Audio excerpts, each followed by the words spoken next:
the President of the United States can commit our troops wherever he wants in the world under some sort of manifesto he got back in 2001 after 9/11. Yeah, Nobody intended that. In this country, Congress is supposed to have the power to declare war.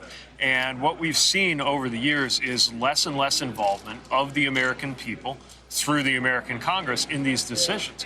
Look, that authorization was supposed to deal with 9/11. We have troops all around the world based on that legal authority. It's why we need to repeal and replace that authorization. And when we're contemplating war with Iran, or rather confronting the possibility of a war with Iran that might not even be stoppable if events escalate or get out of hand, all the more reason why it's important for Congress to play a role. When has a president shown the willingness to recognize the prerogatives of the first branch of the government, the first article of the Constitution, the Congress? Presidents grab power. They don't yield it. There's a long history of presidents not showing a lot of deference to Congress, but there's also a recent history of... Absolutely, because the American people need to be part of this conversation. It's something I understand and feel passionately about on a personal level, because I was the subject of one of those orders sending people into war when I found myself deployed.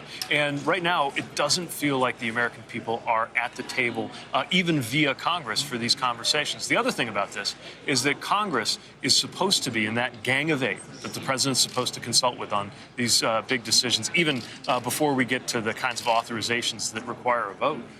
Look, that's supposed to be one of those examples of where politics stops at the water's edge, the idea of a bipartisan consultation. And we're just not seeing it today. And I think it makes the world a more dangerous place and our troops more vulnerable to be sent into conflicts that could be avoided. Growing up, I wondered at what point would the head of the Soviet Union, whether he's party chairman or whatever title he had, the boss over there, when was he no longer able to just kill somebody if he felt like it? We have a president who just said a couple days ago, I can kill a general from another country for any reason I come up with. That's what Trump just said the other day. I don't have to give a reason. It doesn't have to be an imminent attack. It doesn't have to be anything. I can just decide to kill This president has made it very clear that he thinks anything he does is legal because he did it. And it's just not true. But he needs to be constrained by the courts. He needs to be constrained by Congress. And in 2020, he's going to be constrained by the American people. Look, the reality is there are limits to how much ordinary Americans feel like they can do about this president doing whatever he wants, from corrupt and unlawful behavior and abuses of power to what he's doing at the policy level. But no matter what happens on the floor of the Senate in these next few days, in these next few months, it's up to us. The reason that we've built out this campaign with a view to the future, the reason that we're urging right now more people to go to PeteForAmerica.com, become part of this campaign that we're putting together, is that we can be the answer to what Congress and the courts have not been able to do. Let's talk about that we. You were on the stage tonight with three guys, or two guys and one woman, all in their 70s.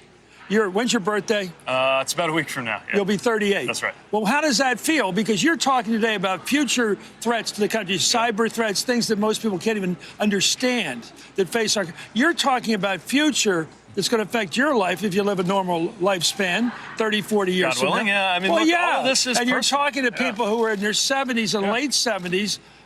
Talk about that, because you haven't done that yet. Well, look, when we talk about, for example, the question of whether we will move past fossil fuels before it's too late, I expect to be alive to deal with the consequences of whether we got it right or wrong. And then there's this kid I met the other day who kind of takes it to the next level. He stood up at this event. He told me, I'm going to be 92 in the year 2100. And it was amazing, as somebody who hopes to be here in 2050 to see how much progress we've made, to also think about how he's going to look back in his retirement, in his old age, at what we did right now. Look, they're telling us about all these different deadlines, right? There's a scientific deadline, for example, of about 2030. But that means the real deadline is now. It's 2020, because if we don't have a president in office, ASAP, who believes in climate science, then we're never going to get to the goals we have to. So whether it's that, whether it's fiscal responsibility, one of the reasons I think my party really needs to get comfortable owning issues of deficits and the debt is because the longer you're planning to be here, the more likely your generation is to be stuck with the consequences of some of these financial time bombs that this president and his congressional GOP enablers are only too happy to set up. Whether we're talking about gun violence, whether we're talking about the economy, there's a very personal stake for me, for my generation, and for those who are coming next in getting this right. What's your now. stake in Iowa? It's 3 weeks from yesterday. The numbers are bubbling up and down. There's some vibration to them. You're up, you're down. Where do you think is it still the case that the Democrat who wins in Iowa, in all probability, will be the nominee? That has been the pattern.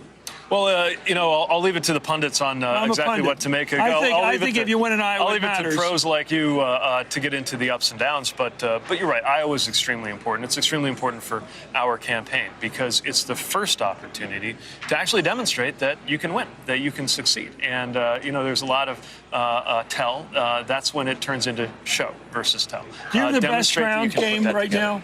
I think we do. We got phenomenal organizers, volunteers, not just the number of them. The best. The you have the best. You have a better one than anybody else. I think we got the best ground game in the state. That's why I'm looking at you. And it's not only, when you meet these organizers and volunteers, it's not just how many of them there are and the resources, it's the approach that they take. They're really living out the values of this campaign. And I think that pays off because so much of this, of course, is being able to engage at that human one-on-one level with caucus goers who even now are still making up their minds.